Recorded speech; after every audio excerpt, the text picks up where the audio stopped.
2 second में। नमस्कार, good evening everyone, welcome to this program. And आज हम लोग थोड़ा सा विषय बदलेंगे। आज का कार्यक्रम हमारा हिंदी में होगा। माफ़ी चाहूँगा हमारे अंतर्राष्ट्रीय दर्शकों से या हमारे दक्षिण भारत के सुनने वाले लोगों से कि आज का ये हम एक एक्सेप्शन कर रहे हैं कि हम लोग हिंदी में वार्ता रखेंगे, क्योंकि हमारे बीच में बहुत ही जाने माने प्रोफेसर हमारे बीच में मौजूद हैं, प्रोफेसर विनोद शास्त्री, और उनका जो विषय है वो ज्योतिष है, और जिसे कि एस्ट्रोलॉजी भी कहते हैं। और एस्ट्रोलॉजी की पूरा ज्ञान कितना है कितना नहीं है, इसको हम आज जानने की कोशिश करेंगे। मैं आमंत्रित उनको करने से पहले आपको उनके बारे में संक्षिप्त में बताता हूँ। प्रोफेसर विनोद शास्त्री जो हैं फॉर्मर प्रोफेसर एंड हेड रहे हैं डिपार्टमेंट ऑफ संस्कृत के यूनिवर्सिटी ऑफ राजस्थान में, और उन्होंने 25 के लगभग किताबें लिखी हैं। He has written over 25 books. और उनके जो राशिफल हैं वो रोज भारत के सबसे प्रख्यात अखबार दैनिक भास्कर में प्रकाशित होते हैं। एंड वो काफ़ी सारे विश्व के लोगों ने उनका साक्षात्कार यानी कि इंटरव्यू किया है, जिनमें से कुछ हैं लोनली प्लैनेट, एक बाजार नाम की पत्रिका जो जापान से प्रकाशित होती है, एक हिस्ट्री चैनल का नाम आपने सुना है, इटली और जापान के टीवी चैनल, यहाँ तक कि इंग्लैंड के जो चैनल 4 है, वहाँ फिर इन तीनों ही देशों में उनका जो कार्यक्रम है वो आता रहता है। और इन्होंने आधा आधा घंटे की इन चैनलों में अपनी प्रोग्राम किया है, उनके साथ साक्षात्कार किया है। और ये रेगुलरली जो है एस्ट्रोलॉजिकल डिस्कशंस में आज तक जो हमारा इतना फेमस चैनल है उसमें आते हैं, और काफ़ी सालों से आ रहे हैं। अगर आप ईटीवी न्यूज़ देखते हैं तो उसमें ज्योतिष विशेष नामक कार्यक्रम है, और अब वो तो जाना जाता है CNN न्यूज़ 18 के द्वारा, उस नाम से उसमें भी आते रहते हैं। आप जनरल सेक्रेटरी हैं Rajasthan astrological council and research institute के, और आपके 40 से ज़्यादा विद्यार्थियों को आपने PhD करवाई है, और 60 के लगभग स्टूडेंट्स को MPhil कराई है। उनके मार्गदर्शन में, उनकी मेंटरशिप में। He is also the founder of भारतीय देव निधि संस्कान ट्रस्ट एंड सेक्रेटरी ऑफ वात्सल्य संस्थान। तो ही इज़ एन एकेडमिशियन। वो एक रिसर्च के विषय से जुड़े हैं ज्योतिष में, एस्ट्रोलॉजी में, और हम आज उनसे जानेंगे कि उनका जो विषय है वो क्या है। ख़ासतौर से हमारे इन प्रोफेसर्स में जो हेल्थ केयर वर्कर्स भी हैं, उनमें से कुछ लोग आयुष के भी हैं, योग से जुड़े हुए लोग हैं, काफ़ी सारे विद्यार्थी भी हैं। तो आइए हम विनोद शास्त्री जी से समझें कि ज्योतिष आखिर है क्या, और इसमें कितना विज्ञान भरा है। विनोद शास्त्री जी, आपका बहुत बहुत स्वागत हमारे इस कार्यक्रम में। नमस्कार, नमस्कार, बहुत बहुत प्रणाम सर। आप जयपुर से जुड़े हैं, आज आपका इतना जी, बहुमूल्य समय आपने निकाल के हमारे लिए दिया, हम इसके लिए जी, आभारी हैं आपके। मैं अब आपको मैं अपना वीडियो ऑफ कर लूँगा, तो सारे दर्शकगण, ऑडियंस सुन रहे हैं आपको, देख रहे हैं आपको फेसबुक में भी और अलग अलग ब्रॉडकास्ट चैनल्स के द्वारा भी। तो वेलकम टू यू। आप अपना जो विचार रखेंगे हम सब सुनते हैं आपके लिए। स्वागत है। मैं डॉक्टर साहब सभी विद्वानों को मैं प्रणाम करता हूँ। मैं सबसे पहले डॉक्टर अक्षय जी को बहुत बहुत बधाई देता हूँ कि उन्होंने इस विषय पर आप सब लोगों के बीच चर्चा के लिए मुझे आमंत्रित किया। वैसे भारतीय संस्कृति में स्वास्थ्य, ज्योतिष ये एक ऐसा विज्ञान है जो भारतीय वैदिक वाङ्मय से लेकर ज्योतिष शास्त्र तक, क्योंकि ज्योतिष तो वेदांग है और जो कुछ वेदों में है वो इस ज्योतिष शास्त्र में है, और वेदों में जो कुछ कहा है वो ज्योतिष शास्त्र में कहा गया है, और वही भारतीय संस्कृति है। क्योंकि संस्कृति है तो वेदो खिलो धर्म मूलम, वेद ही सारे धर्म का मूल है, वही आधार है हमारा।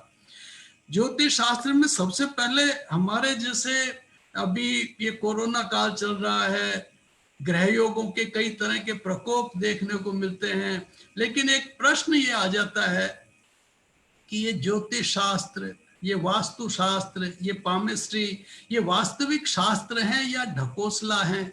ये लोगों को पागल बनाने की विद्या तो नहीं है कि जिस ग्रहों के माध्यम से, क्योंकि किसने शनि को किसी के चिपके देखा होगा, या कौन सा राहु किसके लगा हुआ देखा होगा, ये ग्रह कहाँ किसको प्रभावित कैसे कर सकते हैं, कई सारे प्रश्न आते हैं। तो वैसे तो हमारे यहाँ शास्त्रों में तो कई तरह के वर्णन मिलते हैं, लेकिन ऋग्वेद में शतपथ ब्राह्मण में कहा है कि सूर्य रश्मि तो जीवो विजायते, कि हम क्या हैं, हम अपने आप में क्या हैं।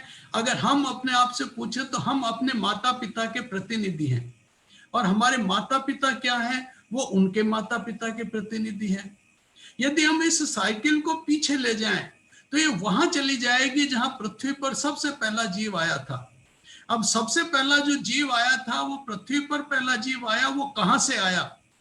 तो आज के सभी वैज्ञानिक तो ये कहते हैं कोई उल्का पिंड से जीवाश्म आया, कई कहते हैं कि यहाँ पर शैवाल से जीव की उत्पत्ति हुई, लेकिन वैदिक वाङ्मय में शतपथ ब्राह्मण में कहा है कि सूर्य रश्मि तो जीवो विजायते, कि सूर्य की किरण रूपी स्पर्म से सबसे पहले पृथ्वी पर जीव की उत्पत्ति हुई।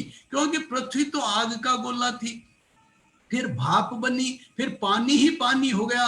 तो जब पृथ्वी पर पानी ही पानी था तो पृथ्वी तो अपने साथ कुछ लाई नहीं थी, तो फिर सूर्य की किरण रूपी स्पर्म से सबसे पहला जीव पृथ्वी पर आया, वो पानी में पैदा हुआ। और इसीलिए जब सबसे पहला जीव पृथ्वी पर आया तो उसका पिता सूर्य और उसकी मां पृथ्वी।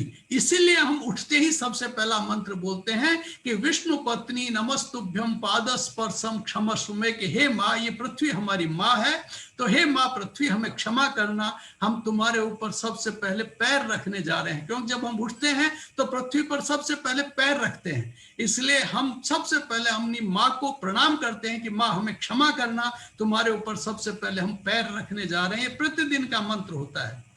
तो पृथ्वी हमारी माँ है और सूर्य हमारे पिता है, क्योंकि उस जीव के, उस प्राण के सबसे पहले पिता सूर्य थे और माँ पृथ्वी थी। तो हमारी भी माँ पृथ्वी है और पिता सूर्य है। और जब माँ पृथ्वी है तो माँ और माँ का भाई चंद्रमा दोनों ट्विंस पैदा हुए थे। दोनों अंग्रेजी के 8 की तरह थे। आज के जो वैज्ञानिक भी मानते हैं कि ये चंद्रमा पृथ्वी से अलग हुआ कुछ करोड़ वर्ष, अरब वर्ष पहले। तो जब ये चंद्रमा अलग हुआ तो माँ का भाई चंद्रमा, इसलिए वो अंकल मून, पूरी दुनिया उसको मून कहती है, अंकल मून, और हम भी चंदा मामा कहते हैं। और इसीलिए जब हमारा माँ से संबंध है तो हमारा रक्त संबंध चंद्रमा से भी है, कि वो भी हमारे जैसे मैटरनल और पैटर्नल 2 तरह के रिश्ते होते हैं, तो हमारा संबंध चंद्रमा से भी है।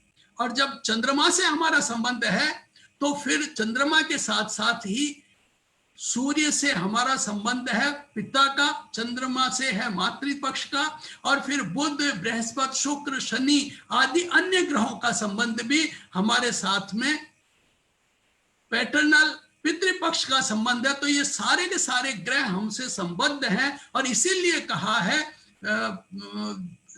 उपनिषद में कहा है कि यत पिंडे तत् ब्रह्मांडे, कि जो पिंड में है, जो हमारे शरीर में है, वो ब्रह्मांड में है, और जो ब्रह्मांड में है वो हमारे शरीर के अंदर है। इसलिए हम ब्रह्मांड का संस्करण हमारा शरीर होता है। और ये सारे ग्रह, नक्षत्र, ये हम सबको प्रभावित करते हैं। अब प्रश्न आता है कि जब पृथ्वी हमारी माँ है तो पृथ्वी जैसा ही हमारा शरीर होना चाहिए, और हमारा शरीर भी ठीक पृथ्वी जैसा ही है। बस पृथ्वी में जैसे पेड़ पौधे हैं वो रोम हैं, वो बाल हैं, और हमारे शरीर में भी जो बाल होते हैं, इन दोनों के काम एक ही होते हैं। और पृथ्वी के अंदर इन पेड़ पौधों के नीचे मिट्टी है और हमारे इन बालों के नीचे चमड़ी है, दोनों बिल्कुल उर्वरक होती हैं, दोनों का एक सा काम होता है। और फिर चमड़ी के नीचे खून होता है और उधर मिट्टी के नीचे पानी होता है, फिर पानी के नीचे पत्थर होता है और हमारे खून के नीचे हड्डी होती है, फिर हड्डी में भी एक बोन मैरो होती है हड्डी के अंदर, और उधर पत्थर को भी अगर हम तोड़ के अंदर से पानी निकालें तो अंदर से फिर पेट्रोलियम पदार्थ निकलता है, और पेट्रोलियम पदार्थ और बोन मैरो में एक सी गंध आती है। तो पृथ्वी पर भी 70% के करीब पानी होता है और हमारे शरीर में भी 70% पानी होता है। बहुत सी चीजें ऐसी हैं। दूसरी कि पृथ्वी के कई धातुएं जो हम, जैसे ब्लड टेस्ट करो, आप यूरिन टेस्ट करो, तो बहुत सी चीजें ऐसी हैं कि जो पृथ्वी के अंदर से हमारे अंदर आती हैं, जो हमें प्रभावित करती है। अब ये प्रश्न आता है, क्योंकि सब चिकित्सक लोग भी हैं, तो सबसे पहली चीज आती है कि हमारे ग्रहयोग हम पर प्रभावित करते हैं। ये ज्योतिष शास्त्र जो है ये एक पूर्ण वैज्ञानिक शास्त्र, वेदों का वेदांग है। इसी के साथ साथ हमारे शरीर में फिर रोग कैसे हो जाते हैं।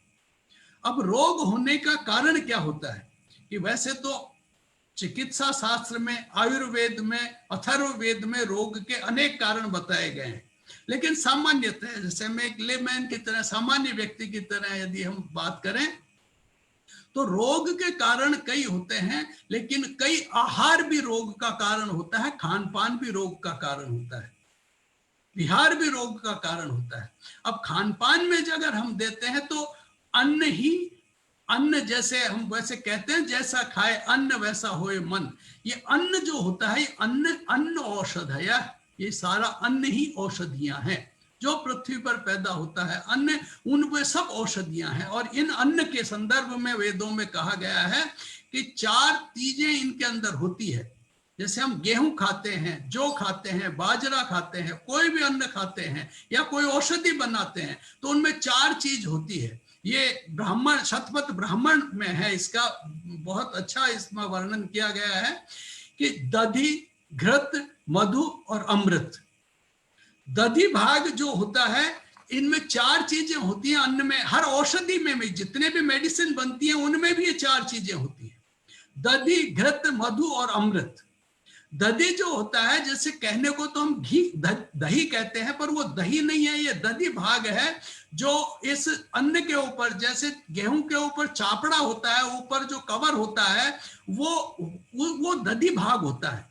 और ये जो दधि भाग होता है, ये इससे हमारे हड्डियां, हमारे मांस, इनका निर्माण होता है। शरीर में जो कठोरता आती है वो उन्हीं से आती है।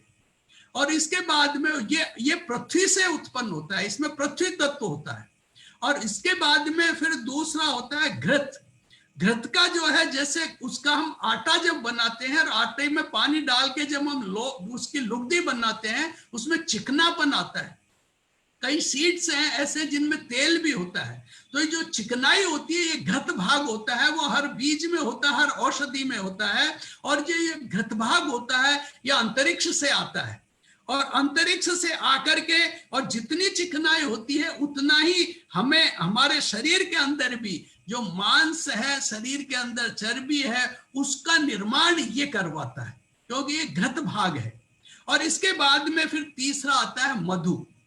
मधु का जो भाग है, ये मधु ब्रह्मांड में जो चंद्र नाड़ी के द्वारा भरणी नक्षत्र में बरसता है।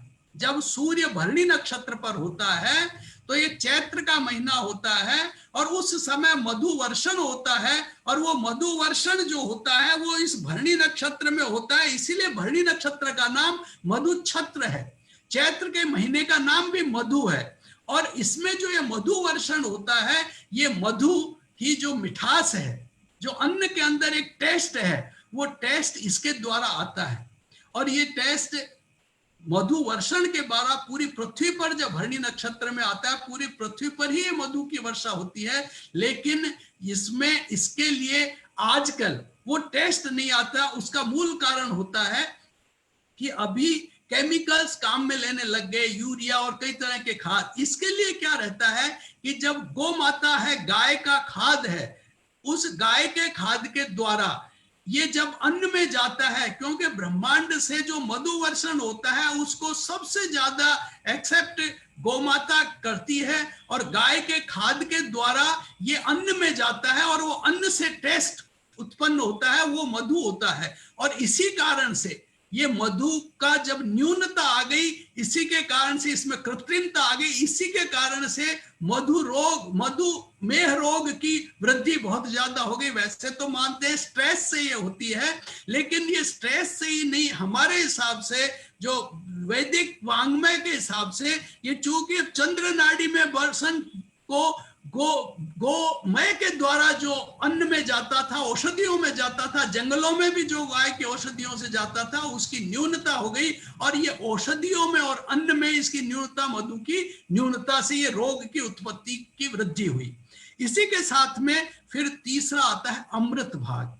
ये अमृत भाग सूर्य से ऊपर परमेष्टि लोक होता है, उस पर ये सारी चीजें मैं शतपथ ब्राह्मण में, जो ऋग्वेद में शतपथ ब्राह्मण का भाग है, उस शतपथ ब्राह्मण से मैं उद्धृत करके बता रहा हूं। तो जब अमृत का भाग होता है जो तीसरा, वो परमेष्टि लोक से होता है, क्योंकि 5 लोक होते हैं, स्वयंभू, परमेष्टि, सूर्य लोक, पृथ्वी लोक और चंद्र लोक। तो इनमें परमेष्टि लोक से अमृत भाग आता है, और ये परमेष्टि लोक से जो अमृत आता है, ये वायु के माध्यम से इंद्र प्राण के रूप में औषधियों में प्रवेश करता है, और उस इन्हीं के साथ ये जब हम में प्रवेश करता है तो हम में जो रक्त, मज्जा, अस्थि आदि जो हमारे अंदर शरीर में जो निर्माण होती हैं, और ये मन तक चली जाती है, और ये मन तक पहुंचती है। तो मन तक, इसीलिए जो हमारे यहाँ कहा है, जैसा खाए अन्न वैसा होए मन, कि जैसा हम खाते हैं वैसा हमारा मन होता है। तो अभी की जो स्थिति है कि जैसे रासायनिक जो हम खाने लगे, उससे विकृतियां और विकार आहार के कारण से बहुत ज्यादा होने लगे, और उसमें हमारे ये विकार के कारण, चूंकि यहाँ तो वेदों में तो कहा है कि हमारा जो ब्रह्मांड का, हमारा पिंड जब ब्रह्मांड के रूप में है, तो उसमें हमें शुद्ध जो अमृत, दधि, घृत, मधु और अमृत, इनसे युक्त अन्न और औषधियां यदि हमें मिले तो किसी भी तरह का शतायु, हर व्यक्ति शतायु ही होगा। अब हमारे पास में एक प्रश्न आता है कि जब ज्योतिष शास्त्र में पृथ्वी की तरह हमारा शरीर है, माँ हमारी पृथ्वी है, ग्रह योगों का हमारे ऊपर प्रभाव है, ये सारे प्रभाव के बावजूद व्यक्ति इतनी, इसकी स्थिति जो अभी विकृत हो रही है, कई तरह की परेशानियां आ रही हैं, आदि व्याधि से युक्त हो रहे हैं, इन सब में उसका मूल कारण है कि हमने जो वैदिक वांग्मय में, श्रुति में और स्मृतियों में जो हमारे आचरण हैं, भारतीय संस्कृति के जो हमारे प्रातः काल उठने से लेके शयन तक के, जन्म से लेके मृत्यु तक के जो हमारे बेसिक प्रिंसिपल्स हैं, जिनको हमें आचरण करना चाहिए, उनको हमने छोड़ दिया है, उनसे हम दूर हो गए हैं, और जो उनसे दूर हो गया वो उतना ही परेशानी में रहता है। ग्रहयोग, हम जो ग्रहयोगों के आधार पर विकार बताते हैं या कई तरह की परेशानियां बताते हैं, वो निश्चित रूप से ग्रहयोग हमारी मति भ्रम करते हैं, और मति भ्रम से, जैसे विनाश काले विपरीत बुद्धि, जब व्यक्ति का विनाश होता है तो उसकी बुद्धि भी विपरीत हो जाती है। मन, बुद्धि और शरीर, ये तीनों चीजें हैं। बुद्धि का अधिष्ठाता सूर्य होता है, मन का अधिष्ठाता चंद्रमा होता है, और शरीर का अधिष्ठात्री ये पृथ्वी होती है। इनके द्वारा, इन पर जो पड़ने वाले प्रभाव हैं, वो हमारे मति को भ्रमित करते हैं, और मति के भ्रमित करने से हमारे निर्णय बदल जाते हैं, और निर्णय बदल जाने से हमारे सारे अन्य व्यवहार, और उसी के साथ शारीरिक, मानसिक और आत्मिक, इन तीनों तरह के विकार हमारे शरीर में आने की संभावनाएं बन जाती है।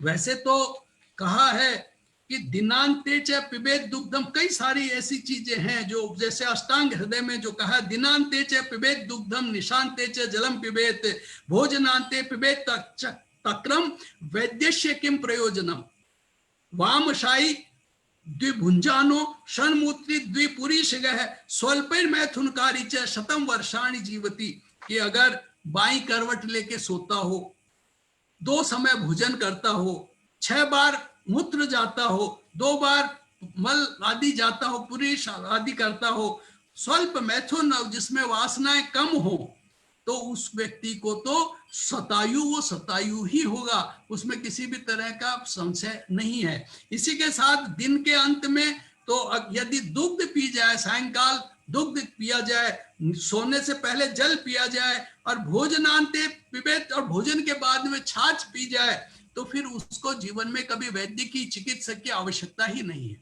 तो ये सारी जो हमारे यहाँ इन सारे विशेष जो प्रसंग बताए गए हैं, ये सारी की सारी चीजें भारतीय संस्कृति की उदात्त भावना और उदात्त स्वरूप सबके बीच में है। लेकिन हम हमारी जैसे होता है ना, कहावत है, घर का जोगी जोगना आन गांव का सिद्ध, के हम हमारी मूल संस्कृति को, भारतीय संस्कृति में जो वेदों में जो है, वेदांगों में जो है, हमारे अथर्ववेद में जो है, आयुर्वेद में जो है, चिकित्सा शास्त्र में भी आज जो कुछ है वो सब मूल, क्योंकि चाहे सर्जरी का हो चाहे चिकित्सा का हो, चरत और सुश्रुत ही हैं, वो सबसे पहले दिव्य पुरुष हैं चिकित्सा शास्त्र के। तो इसलिए आप सब चिकित्सक, बड़े बड़े विद्वान और ज्ञानी, इस बीच में मैं ज्योतिष शास्त्र और चिकित्सा के बीच में किस तरह से हम चिकित्सा, चाहे वो सामुद्रिक लक्षणों की हो, कुंडलियों की हो, और इन ग्रह योगों के प्रभावों को देखकर, और फिर हम व्यक्ति के अभी भी जो स्थितियां चल रही है उसमें भी कोई न कोई ऐसी स्थिति हो जाती है, जैसे मैं स्वयं भी अभी इस कोविड से ग्रसित हो गया था, लग तो रहा था कि मैं शायद होऊंगा, और फिर चूंकि सावधान थे इसलिए सब कुछ ठीक रहा। डॉक्टर साहब से चर्चा भी हुई थी। तो आप सब लोगों का मैं इसमें बहुत बहुत आभार और धन्यवाद ज्ञापित करता हूं। कोई प्रश्न यदि हो तो मैं आप सबके बीच में कुछ जरूर। जरूर विनोद शास्त्री जी, धन्यवाद, आपने बड़ा अच्छे से व्याख्या की, बातों को बताया। तो कुछ प्रश्न होंगे वो मैं आपसे करता हूँ। इस माध्यम से कुछ लोग शायद फेसबुक में प्रश्न डालेंगे, तो उनको भी आपके समक्ष रखूंगा ताकि आप उसको एड्रेस कर सकें। तो पहले तो मैं ये जानना चाहता था कि आप ज्योतिष में आए, तो ये आपने कब आपको रुचि आई कि इसको एक एकेडमिक सब्जेक्ट बनाएं, या शुरू से सोचा था या अकस्मात ऐसा हो गया? मेरे दीक्षा गुरु मेरे पंडित जगन्नाथ जी शर्मा संवासा थे। वो बड़े दिव्य पुरुष थे, बहुत बड़े साधक थे, और उन्होंने बचपन से ही मुझे ज्योतिष पढ़ाई थी, और विशेष अध्ययन के लिए मुझे यहाँ विश्वविद्यालय और महाविद्यालयों में भेजा था हायर स्टडी के लिए। और फिर यहाँ स्टडी करके वो रिसर्च उनका जो जैसे वेदांग और वेदों पर अध्ययन उनका बहुत अच्छा था, और उन्होंने इसीलिए विशेष अध्ययन के लिए मुझे भेजा।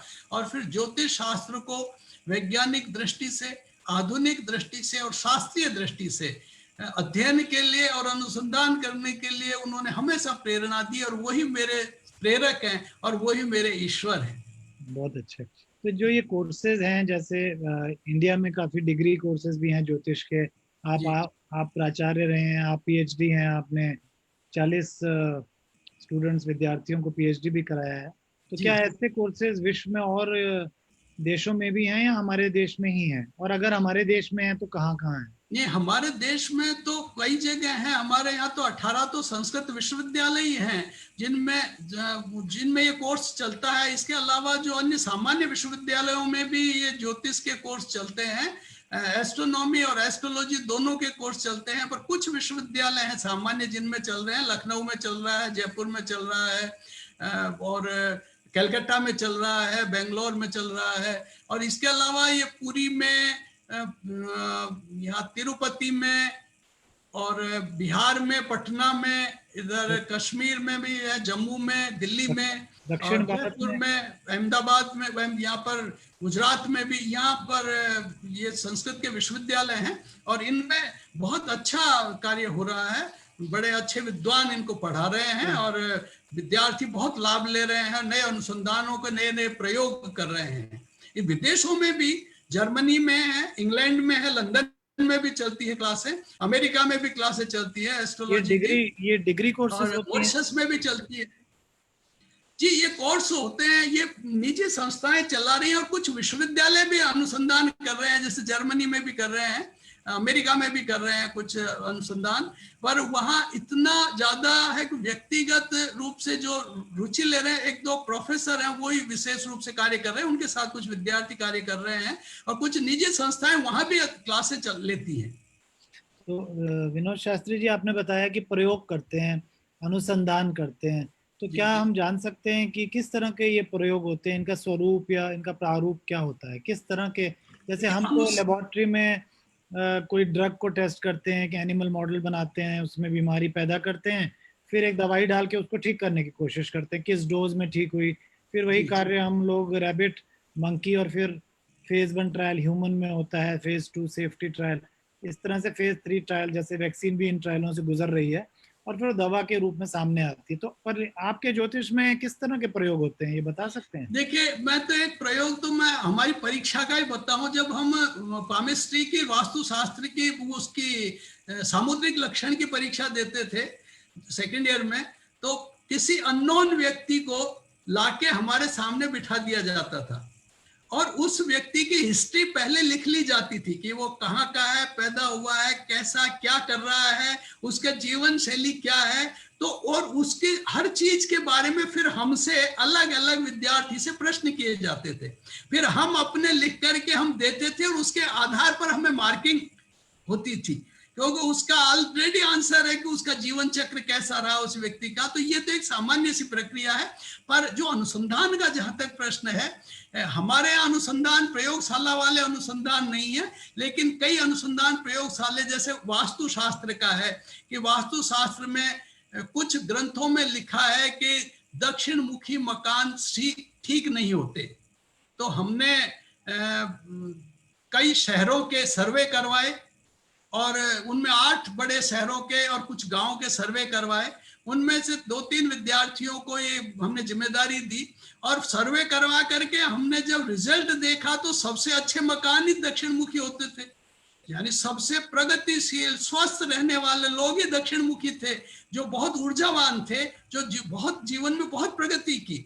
और उत्तर मुखी मकान वाले उज्जैन से उधर के जो शहर थे, जिसमें जयपुर, अजमेर, दिल्ली, इन शहरों में तो दक्षिण मुखी मकान, उत्तर मुखी मकान वाले ज्यादातर रोगी मिले।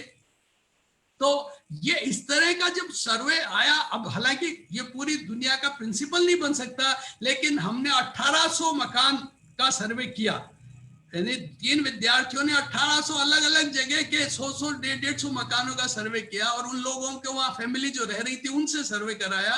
तो ये इस तरह का निष्कर्ष सामने आया। तो ये अद्भुत चीज कि कुछ लोग दक्षिण मुखी को गलत बताते हैं, लेकिन दक्षिण मुखी सबसे खुशहाल निकले। तो ये इस तरह की कई सारी भ्रांतियां जो ज्योतिष में है, जैसे गुण मिलाते हैं, मांगलिक मिलान है, नाड़ी दोष है, गण दोष है, ये कई चीजें ऐसी हैं कि जिससे आम जनता तो समझती नहीं है, लेकिन उन आम उसके पीछे क्या विज्ञान है उसको हमने विद्यार्थियों के माध्यम से अनुसंधान करके, कुछ तो हिस्टोरिकल रिसर्च थी और कुछ ऐसी रिसर्च थी जो सर्वे के द्वारा उनको हमने एक निष्कर्ष पर हम पहुंचे। बहुत अच्छे। ये तो प्रयोग ऐसे ही एक्सपेरिमेंटल, जो ये प्रयोग आपने बताए ये तो काफी लॉजिकल हैं। और इस तरह के प्रयोग जो आपने किए, इसके जो नतीजे आए, क्या उनको आपने प्रकाशित किया? आपके क्या जर्नल्स होते हैं जिनमें ये प्रकाशित हो सकते हैं? और अगर वो जर्नल इंडेक्स्ड होते हैं, क्योंकि एक सवाल यहाँ आ रहा है कि पूछ रहा है, किसी ने लिखा है ट्रायल एंड एरर मेथड है ये शायद। तो ट्रायल एंड एरर, तो अगर इसे तब कहें जब ये प्रकाशित ना हो, या तब कहें जब एक सिस्टमेटिक आपने 1800 घर देखे हों और उसका जो मेथोडोलॉजी ना बताया हो, किस मेथोडोलॉजी से ये गए। ये एक थोड़ी वो रही कि जो विद्यार्थी थे, मैंने जब आपके मैं संपर्क में आया उसके बाद मैंने उन विद्यार्थियों से, क्योंकि वो सारा सर्वे करके वो विद्यार्थियों के साथ में वो सब कुछ वो किया, वो हमने नहीं रखा। ये हमने एक थोड़ी सी गलती की और इसके कारण से वो अभी हमारे पास तो नहीं है, पर विद्यार्थियों से मैं वापस लेने की कोशिश कर रहा हूँ कि वो क्योंकि सर्वे। अन्यथा हमारा, मैं ये भी सोच रहा हूँ कि वापस सर्वे करवाया जाए कुछ जगह। दूसरा प्लान हमने सोचा है कि अभी कुछ विद्यार्थी जो हमारे साथ और काम कर रहे हैं प्रोजेक्ट में, उनको मैं सोच रहा हूँ कि उनके साथ फिर सर्वे करवाया जाए। ये तो बहुत अच्छा विचार होगा और हम भी इसमें शामिल होना चाहेंगे। अगर एक्सपेरिमेंटल और प्रायोगिक रूप में आगे बढ़ेंगे तो इसको जी और भी विश्वसनीयता बढ़ेगी लोगों की। जी जी तो अगर मैं यूं ऐसे प्रस्ताव रखूं कि अगर हम आपको इसी तरह का, जैसे आपने बताया कि आपके जब एग्जाम होते थे तो आपके शिक्षक आपको व्यक्ति के बारे में कुछ नहीं बताते थे और सामने रख देते थे, फिर आपको उनका आंकलन करके उसका नतीजा बताना होता था, ऐसा ही बताया ना, जी डायग्नोस्टिक ऐसे ही हमारे मेडिकल संस्थानों में भी एमडी डीएम एग्जाम इसी तरह होते हैं। जो वार्ड में दाखिल मरीज होते हैं उनका जो उनको बीमारी होती है वो सीनियर जो प्राचार्य हैं, प्रोफेसर्स हैं, वो नहीं बताते, वो जिनका एग्ज़ाम होता है, और एक कमरे में लाके उनको 2-4 सिम्टम या बता के फिर बोलते हैं बताओ भी इसको एपिलेप्सी है कि स्ट्रोक है कि जो भी बीमारी है। तो वो अच्छा उनका अच्छा। भी इसी तरह से, तो ये तो काफ़ी सुनने में तो काफ़ी रैशनल और लॉजिकल लग रहा है।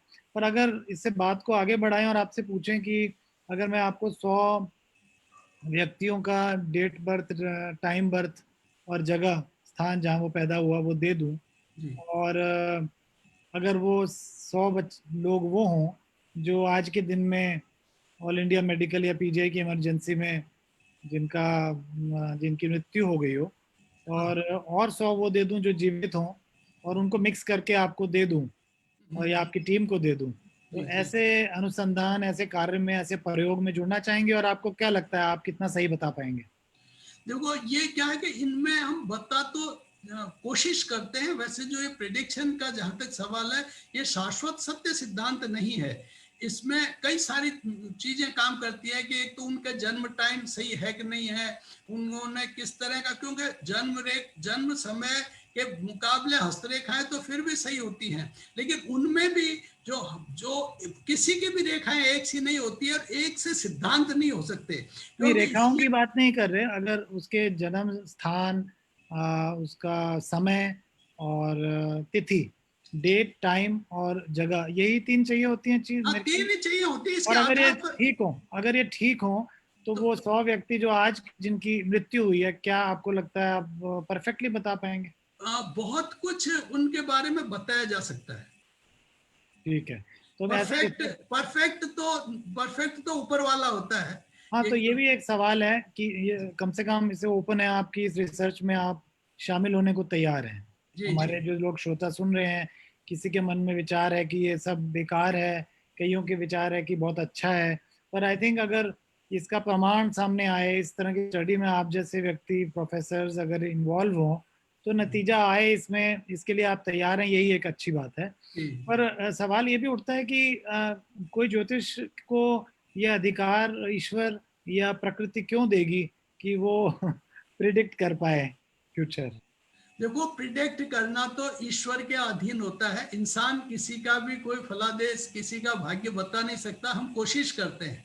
वैसे तो क्या होता है कि ज्योतिषी की भूमिका एक बहुत बड़े मनोवैज्ञानिक के रूप में है समाज में, कि जैसे आशा ही जीवन है, निराशा ही मृत्यु, और व्यक्ति को कॉन्फिडेंस क्रिएट करना ये काम ज्योतिषी का रहता है। और वैसे हाथी और शेर में हाथी से 10 गुना कम ताकत होती है, लेकिन अक्सर 90% शेर हाथी को मारता है, क्योंकि शेर में हाथी से 10 गुना कॉन्फिडेंस ज्यादा होता है। और जो जिस व्यक्ति में कॉन्फिडेंस ज्यादा होता है वो जीवन की जंग को बखूबी जीत जाता है और वो सफल व्यक्ति होता है। और जिसमें कॉन्फिडेंस कम होता है वो सफल नहीं होता, और किसी भी फील्ड में अच्छा काम नहीं कर सकता। और ज्योतिषी का काम होता है कॉन्फिडेंस देना।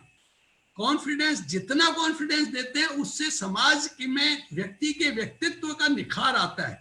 और ये एक बहुत बड़ी भूमिका है ज्योतिषी की। हालांकि आजकल कई तरह की बातें करके थोड़ा उनको डिमोरलाइज करने की कुछ लोग कर लेते हैं, लेकिन ज्योतिषी का पवित्र कार्य तो यही है कि वो व्यक्ति में आत्मबल भरे, और आत्मबल जब व्यक्ति में होता है तो उसकी दशाएं ठीक हो जाती हैं। नहीं, उसके बिल्कुल, बाद अगर अगर इस तरह से कॉन्फिडेंस से भरपूर और साइकोलॉजी को असेस करता हुआ व्यक्ति ज्योतिष अच्छा हो, और जी हमारे स्वास्थ्य के बारे में पहले ही बता दे, या अगर हुआ है तो आगे अच्छा मार्गदर्शन कर दे डॉक्टर के होते होते, जी उसकी दवाई बिना बंद किए, तो जी जी बिल्कुल स्पष्ट रूप से इसका हमारे राष्ट्र को भी फायदा है, हमारे स्वास्थ्य प्रणाली जी को भी जी फायदा जी है, इसमें जी कोई जी दो राय नहीं है।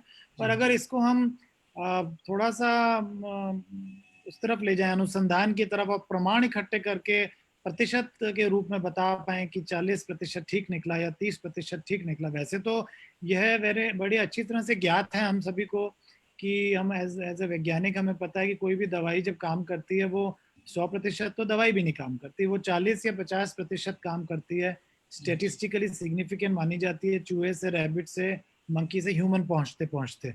और उसी को हम स्वीकार करते हैं, वो भी कॉन्फिडेंस से आगे आती है। वो फार्माकोलॉजी या ड्रग कंपनियों का कॉन्फिडेंस और पैसा होता है। ऐसा ही अगर आप में भी रिसर्च के माध्यम से प्रमाण इकट्ठे कर पाए, आप जैसे और विनोद शास्त्री हैं, त्रिपाठी जी हैं, और लोग हैं, उनको भी हमने आमंत्रित किया था, वो आ नहीं पाए, अभी बीच में फोन आ रहा था तो मैं उसको ले नहीं पाया। आप लोग जोड़ पाए तो फिर इसको प्रमाण को हम सामने रख सकते हैं। जी जी, जरूर जरूर, बिल्कुल। एक सवाल आ रहा है, how does the moon affect the life on earth and what is the role of tide and moon in human life? Hindi में भी अनुवाद किया इन महिला ने। चंद्रमा और ज्वार भाटा का मनुष्य जीवन पर क्या प्रभाव है? तो ज्वार भाटा का मनुष्य जीवन पर तो बहुत प्रभाव, जैसे पूर्णिमा और अमावस्या को जैसे पानी ऊपर उठता है, वैसे ही हमारे मन में जो मन का क्या है कि मन का संबंध चंद्रमा से माना है, और वो मन में कई तरह की चीजें आती है। तो जिनको साइकेट्रिक या जिनको साइकोलॉजिकल प्रॉब्लम होती है, उन लोगों को पूर्णिमा और अमावस्या में कुछ विशेष तरह की फीलिंग होती है। और ये ज्वार भाटा जो पृथ्वी पर आता है, वो पृथ्वी पर रहने वाले मनुष्य को, साइकोलॉजी वालों को ही नहीं, हर मनुष्य को प्रभावित करता है। पर वो इतना आंशिक होता है कि और लोगों को तो वो एहसास नहीं होता, पर जिसको वीक होता है मानसिक दृष्टि से, उसको वो बहुत ज्यादा एहसास होता है।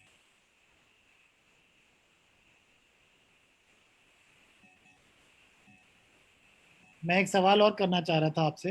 जी आप जैसे इतने व्यक्तियों से मिलते हैं, उनको आप कंसल्ट भी वो आपसे करते होंगे, आप जी इतने टीवी चैनल्स में गए हैं, तो एक वैज्ञानिक होने के नाते हम कोई भी जब स्टडी करते हैं तो हम अपने डेटा को ऐसे बांट लेते हैं कि स्टेट वाइज या मेल फीमेल वाइज या एज वाइज। तो जानना चाहूँगा किन की रुचि आपको आपके अपने अनुभव में लगी है, व्यक्तियों में पुरुष की या महिला की ज़्यादा ज्योतिष में रुचि आपको देखने में आती है, या कोई ऐसा बराबर है? नहीं, महिलाओं की रुचि ज्यादा रहती है, क्योंकि वो चंद्र प्रधान रहती हैं, वो भावुक होती हैं, और उनकी ज्यादा होती है महिलाओं की रुचि, परिवार में भी, व्यक्तिगत जीवन में भी, और सब में। पर महिलाओं और पुरुषों का जो अनुपात है वो करीब 60-40 या 70-30 है, कि ठीक है। पुरुष 30% और वो 70% या 60-30, मतलब इतना उसका रेशो है कि महिलाएं उसमें ज्यादा रुचि लेती हैं। अच्छा, और ऐसा ही यही अनुपात विश्व भर में है या भारत में, बाहर की महिलाओं और पुरुषों से भी आपका? भारत में तो यही अनुपात 60% तक है, पर विश्व में जब विदेशी महिलाओं का देखें तो वहाँ 80% महिलाओं की रुचि होती है, 20% पुरुषों की रुचि होती है, क्योंकि वहाँ महिलाएं ज्यादा परेशान है। ये बड़ा इंटरेस्टिंग पॉइंट है। तो आपने बाहर बाहर में भी, बाहर जो और विदेश में जो और देश हैं जैसे जापान, कोरिया, जी, चीन या अमेरिका, ऑस्ट्रेलिया, अर्जेंटीना, न्यूजीलैंड, इन देशों में भी क्या एस्ट्रोलॉजी का एक्सेप्टेंस है? क्या लोग इस पे विश्वास करते हैं? सभी देशों के लोग मेरे पास यहाँ जयपुर आते हैं, क्योंकि लोनली प्लेनेट में और ये कई अंतर्राष्ट्रीय जो मैगजीन्स हैं, इनमें मेरे बारे में जिक्र किया हुआ है। तो उसको देख के यहाँ सभी देशों के लोग आते हैं, पर इनमें सबसे ज्यादा जैसे इंग्लैंड, ऑस्ट्रेलिया और अमेरिका के सबसे ज्यादा आते हैं, फिर जापान के। पर इनमें जो सबसे अच्छे लोग लगे मुझे, जैसे दुनिया में जिनको, वैसे तो ये वर्गीकरण सारी दुनिया में अच्छे ही अच्छे हैं, हम हिंदुस्तानी भी अच्छे हैं, लेकिन सबसे अच्छे जो लोग लगे वो मुझे जापानी लगे, कि वो बहुत ही पॉइंट से पूछते हैं।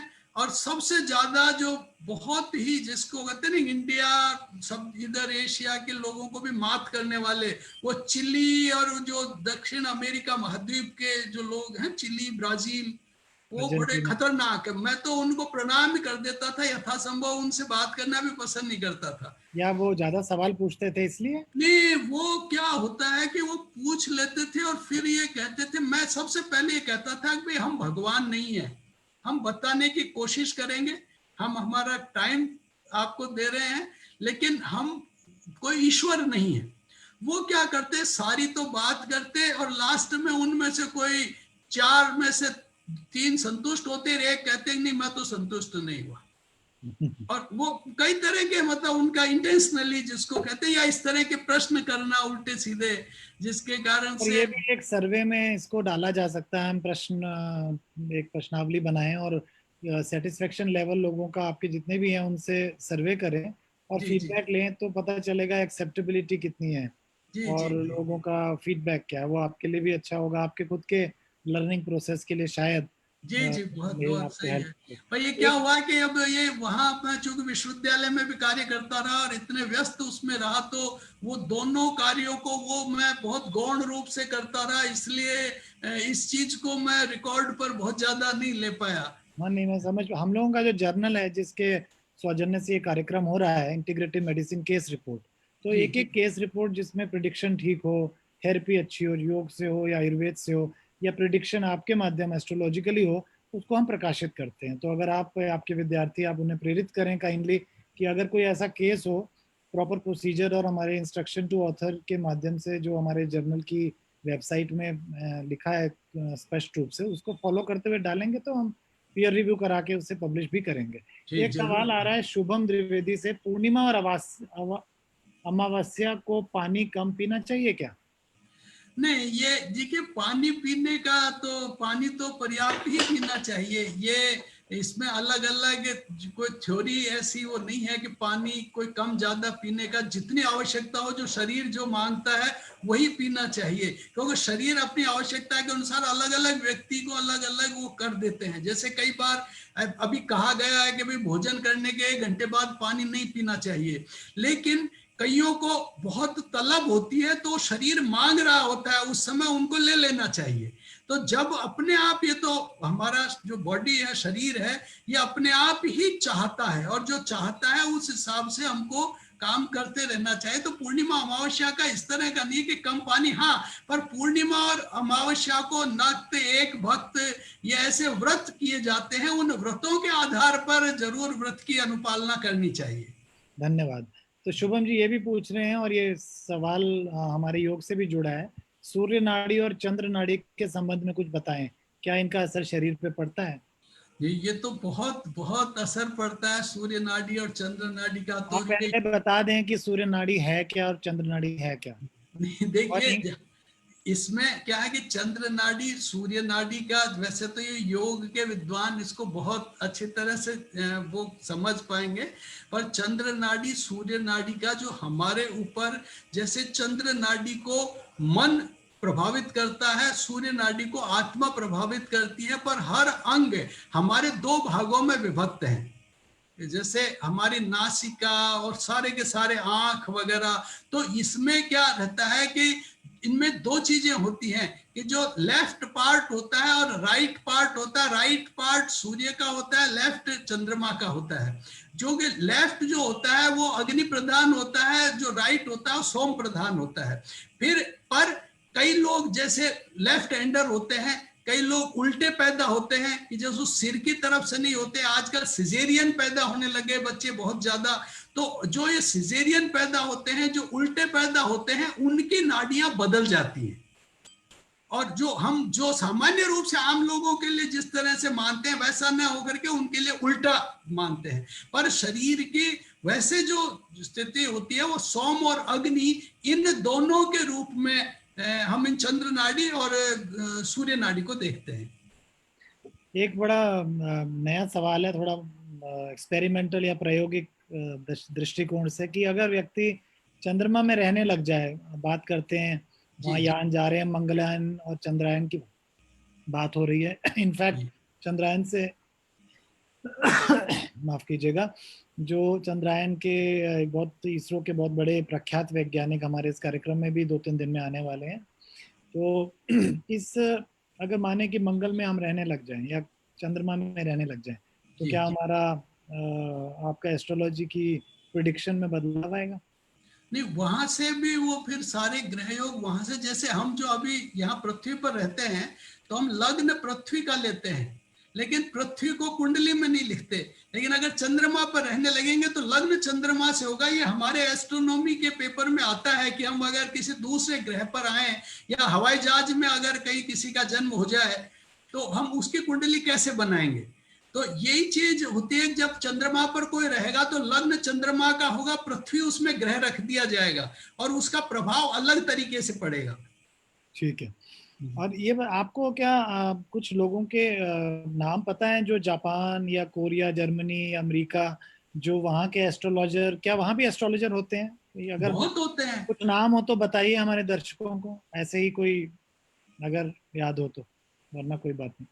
अभी मुझे एकदम नाम तो याद नहीं आ रहा, लेकिन काफी वो, एक तो अंग्रेजी नाम मेरे को थोड़ा भी एक स्मरण कम है। एक पामिस्ट हैं जर्मनी या पता नहीं कहाँ के। कीरो, नहीं कीरो है ना, जो जी। कीरो जर्मनी के थे ना, कीरो जो यहाँ पर इंडिया में आकर के पामिस्ट्री उन्होंने बनारस में भी पढ़ी थी, और उन्होंने जो लिखा वो इंडियन पामिस्ट्री को ही उन्होंने वेस्टर्न करके लिखा है। जो कीरो की जो पामिस्ट्री की बहुत फेमस बुक है, एल लियो है, जिन्होंने बहुत अच्छी एस्ट्रोनॉमी एस्ट्रोलॉजी की भी लिखी है एल लियो ने, उनकी बहुत अच्छी पुस्तकें हैं एल लियो की। ठीक है। बड़े विद्वान हैं उनको। और अभी जैसे जेम्स स्मिथ एक हैं, एक कार्टर थे, कार्टर लगाते थे, मैं उनका एक नाम और था उसके आगे, वो भी बहुत अच्छे एस्ट्रोलॉजर थे। अभी मैं वहाँ अमेरिका गया था, वहां पर भी थे, एक नाम थोड़ा इसमें कोई कोई बात नहीं, हमें आइडिया लग गया कि वहाँ पे भी एस्ट्रोलॉजी बहुत बहुत प्रचलित है। प्रैक्टिस करते हैं वो, मैं बहुत अच्छे। जापान एक बार गया था तो उनकी स्ट्रीट्स में हाथ रेखा करके पोस्टर्स, खूब सारे बैनर्स, चीन में भी बहुत प्रचलित है, पर नॉन एशियन कंट्री में भी है ऐसा? आप बता रहे हैं कि ऐसा भी है? जापान में तो जो अपना भारत का जो टूरिज्म का जो एडवर्टाइजमेंट था, उसमें 18 सेकंड मेरे को ही उसमें वो एम्बेसडर, ब्रांड एम्बेसडर बना रखा था। चलिए, बहुत अच्छी बात है ये तो ये तो इससे पता चलता है कि आपका जो एस्ट्रोलॉजी का ज्ञान है वो काफी अच्छा है। आप थोड़ा नहीं, हमें अपने टीवी प्रोग्राम का बताइए। आपने सीएनएन में किया है, फिर आपने ईटीवी में और कुछ विदेशी टीवियों में, कोई ऐसा अनुभव जो स्मरणीय हो जिस बारे में आप हमें दर्शकों को बताना चाहें, या किसी टीवी वैज्ञानिक का किया टीवी हो में तो देखिए, वैसे तो क्या, ग्रहण जब होते हैं तब ज्यादातर प्रोग्राम होते हैं, तो आज तक पर तो 11-11 घंटे लाइव रहे हम कई बार उस समय। पर इन दिनों मेरा दिल्ली जाना भी नहीं होता है। फिर ये जो यहाँ पर प्रिडिक्शन वाले जो हैं, उसमें ज्योतिषी का चैलेंज हो जाता है सामने, उसकी कई बार परीक्षा भी हो जाती है। जैसे अभी लास्ट ईयर अभी भी चुनाव हो रहा है नवंबर में, तो अभी भी कुछ लोग मुझसे पूछने लगे कि वहाँ कौन जीतेगा अमेरिका में। कुंडलियां हमारे पास में इनकी नहीं है। जैसे प्रश्न कुंडली से ही कोई 2 व्यक्ति थे बॉम्बे के, वो आए थे जब ये वहां के अमेरिका के राष्ट्रपति ट्रंप चुनाव लड़ रहे थे उस समय, उनसे करीब 15 दिन पहले आए मेरे पास, और उन्होंने प्रश्न किया कि एक व्यक्ति चुनाव लड़ रहा है, तो मैंने सोचा कि इंडिया में कहीं कोई हो रहा होगा कोई चुनाव बाई वो, जैसे एमएलए के, एमपी के। तो प्रश्न कुंडली ए और बी 2 की बनाई, और मैंने कुंडली बना के कहा कि बी व्यक्ति जीतेगा। तो अब वो जीतेगा वो था ट्रंप। वो व्यक्ति, वो चले गए मेरे से, कुछ कह के भी नहीं गए। फिर वो वाशिंगटन पोस्ट, वो अखबार है, उससे संबद्ध थे वो लोग, उन्होंने जाके वहां अमेरिका में पहले कह दिया ट्रंप जीतेगा, वो जीत गए। तो फिर वो अमेरिका वाशिंगटन पोस्ट की चीफ एडिटर मेरा इंटरव्यू लेने जयपुर आई, और फिर जयपुर ले आकर के 2017 में 4-5 फरवरी 2017 को वहां के तीसरे पेज पर मेरी फोटो के साथ बहुत बड़ा इंटरव्यू वाशिंगटन पोस्ट में उन्होंने मेरा छापा था। तो जो फिर कई अमेरिका से, यहाँ से कई फोन भी आए लोगों के। पर ये सत्य कि हम इसका दम्ब नहीं भर सकते कि हम प्रिडिक्ट करेंगे। जैसे अभी दोबारा चुनाव हो रहा है, उसी में दोनों की कुंडलियों से हम आनुपातिक दृष्टि से बता सकते हैं कि भी इन दोनों में कौन ज्यादा पावरफुल होगा, क्योंकि कुंडलियों में के साथ साथ गोचर और कई सारी चीजें काम करती हैं।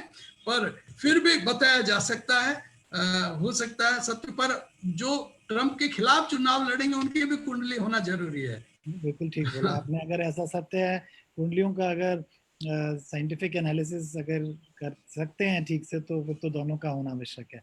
पर हाँ, आपके जो लोग हैं जिनसे जो आपको कंसल्ट करते हैं, उनमें अधिकतर लोग नेता होते हैं कि फिल्म जगत से होते हैं, कि वैज्ञानिक होते हैं, कि डॉक्टर होते हैं, कि योगाचार्य होते हैं, कि कौन से, किन का अनुपात ज्यादा होता है, थोड़ा बताइए। वैसे तो सभी का अनुपात रहता है, पर ज्यादातर लोग जो बच्चे जो 10th 12th करके आगे स्टडी करते हैं, उनके माता पिता ज्यादा पूछते हैं कि वो बच्चा की कैसा कैरियर रहेगा। फिर कुछ बच्चे जो आगे पढ़ चुके होते हैं वो कैरियर की दृष्टि से पूछते हैं। और सबसे ज्यादा समस्याएं आजकल शादी को लेकर के होने लगी, कहीं की हो नहीं रही है, होने के बाद प्रॉब्लम हो रही है, तो उनको लेकर के ज्यादातर लोग आते हैं। बाकी नेता अभिनेता और ये सब लोग तो अनुपात थोड़े बहुत आते रहते हैं। साइंटिस्ट और डॉक्टर भी आते हैं क्या? डॉक्टर बहुत आते हैं, डॉक्टर लोग भी मेरे बहुत अच्छे बड़े वो हैं, और जिसमें कई तो साइकेट्री के ही प्रोफेसर होते हैं जिनसे मुझे बड़ा वो रहता है। उनको भी होते, यहीं के नहीं विदेश के भी, वहाँ से भाई यूके में एक साइकेट्री के है मैडम, वो भी पूछती हाँ, हैं। क्योंकि आप रीडिंग करते हैं और कुछ यंत्रों का और कुछ एस्ट्रोलॉजिकल नंबर्स और एनालिसिस का सहारा लेते हैं, पर आपने कहा साइकोलॉजी भी एक इम्पोर्टेंट कंपोनेंट है आपके जी प्रिडिक्ट करने का। तो ये बड़ा अच्छा है, एक इम्पोर्टेंट पॉइंट आज की वार्ता से निकला है कि ऐसी स्टडीज जिसमें न्यूरोसाइकोलॉजिकल बिहेवियर देखना हो, उसमें आप कोलैबोरेटर हो सकते हैं। आई थिंक ये बहुत अच्छी स्टडी हो जाएगी। एक और सवाल आ रहा है, बस ये लास्ट रखते हैं, फिर हमें समय का भी थोड़ी सीमा रखनी है, उसका ध्यान। परेशान लोगों का अनुपात ज्यादा, अच्छा लिखा है कि परेशान लोगों का ज्यादा अनुपात होता होगा। वैसे तो क्या है कि दुनिया में परेशान तो प्राय सभी होते हैं, परेशानी की अनुभूति को अभिव्यक्त कम करते हैं, पर परेशान किसी न किसी कारण से सब होते हैं। कुछ ग्रह योग होते हैं जिसके कारण से कईयों को कॉन्फिडेंस होता है और वो सब लोगों से पूछते नहीं, अपने आप को थोड़ा समेटे रखते हैं। अन्यथा तो परेशानियां तो पूरी दुनिया में है, क्योंकि जैसे शरीरम व्याधि मंदिरम, ये शरीर तो व्याधि का मंदिर है, इसमें कुछ न कुछ होगा ही होगा। और वैसे मन संतुष्ट, मन में ही जो है वो असंतुष्टि का एक कारण है कि मन संतुष्ट नहीं होता है। इसलिए परेशानियां तो इस जगत में जब पैदा हो गया वहीं से शुरू होती है और वो अंत तक रहती ही है। बहुत अच्छे से आपने पूरी अपनी बात भी रखी और उसके लिमिटेशंस भी बताए और साइकोलॉजी का कंपोनेंट भी बताया, और बहुत ही अच्छे से आपने हर प्रश्न का सेटिस्फैक्टरली हमें सेटिस्फाई किया। हम आपको योगा स्कॉलर की तरफ से बहुत बहुत धन्यवाद देते हैं, दर्शकों की तरफ से। ये लिंक नमस्कार। हमारा रिकॉर्डेड रहेगा, और ये मेरे ख्याल दूसरा हमारा कार्यक्रम रहा है या तीसरा जो हिंदी में रहा है। अच्छी बात है, पर हमारे कुछ अंतर्राष्ट्रीय लोग हैं, वो कुछ यहाँ मैसेज भी डाल रहे थे पर वो नहीं समझ पाए, उनसे हमारा हम उनको सॉरी करते हैं। पर आपके साथ मिलके बात करके बहुत अच्छा लगा। आप फिर से रिकनेक्ट रहिए और हमसे फिर से जुड़िए, एक हम सेशन और भी करना चाहेंगे और आपको अपनी रिसर्च में शामिल करना चाहेंगे। जरूर। धन्यवाद विनोद शास्त्री, धन्यवाद। बहुत बहुत धन्यवाद।